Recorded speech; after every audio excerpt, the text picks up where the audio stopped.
তো আজকে দেখো ক্লাস 6-এর ইংলিশের ডাব অ্যান্ড যে বইটা রয়েছে তুলসী প্রকাশনী এর 14 পেজের যে এক্সারসাইজগুলো রয়েছে সেগুলো নিয়ে আজকে আলোচনা হবে। তো আজকে দেখো parts of speech chapter number 2। তো আজকে দেখো পার্ট বি এরগুলো দেখো টেক্সচুয়াল গ্রামার।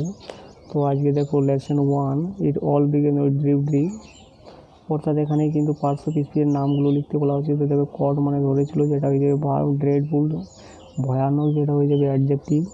এরপরে দেখো ফর, যেটা হবে প্রিপোজিশন। ড্র্যাগড মানে ড্র্যাগড এটা ভার্ব হিসেবে ব্যবহার করা হয়েছে। এরপরে দেখো গ্রেটলিটা হয়ে যাবে এখানে কিন্তু অ্যাডভার্ব। এরপরে লেসন 2 এরগুলো দেখো এখানে উইথ রয়েছে, উইথ হয়ে যাবে প্রিপোজিশন। লংড মানে কি প্রত্যাশা করেছিল, যেটা হবে ভার্ব। অলওয়েজটা হয়ে যাবে অ্যাডভার্ব।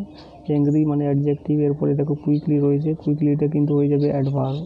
এরপরে লেসন নাম্বার 3 দেখো দ্য রেনবো। বোর্ডসটা হয়ে যাবে এখানে নাউন। ওয়ানটা হবে প্রিপোজিশন। অ্যান্ড রয়েছে, যেটা হবে কনজাংশন।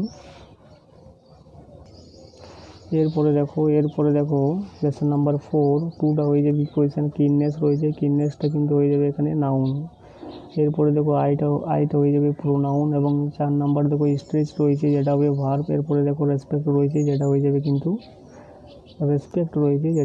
যাবে নাউন। প্রিপোজিশনের পরে সবসময় কিন্তু নাউন আসে। তো এরপরে দেখো লেসন নাম্বার 5-এ দেখো অ্যারাউন্ড রয়েছে, অ্যারাউন্ড হয়ে যাবে প্রিপোজিশন। এরপরে দেখো ইন্টারেস্টিং রয়েছে, আকর্ষণীয়, যেটা হয়ে যাবে অ্যাডজেক্টিভ। ইন্টেলিজেন্স রয়েছে, যেটা হয়ে যাবে কিন্তু নাউন। রিমেম্বার মানে স্মরণ করা, যেটা হয়ে যাবে ভার্ব। এরপরে 5 নাম্বারে দেখো ওয়াইজ রয়েছে, যেটা হয়ে যাবে কিন্তু অ্যাডজেক্টিভ। 6 নাম্বারে দেখো লেসন নাম্বার 6 এরপরে লিটিল রয়েছে, লিটিলটা কিন্তু হয়ে যাবে অ্যাডজেক্টিভ।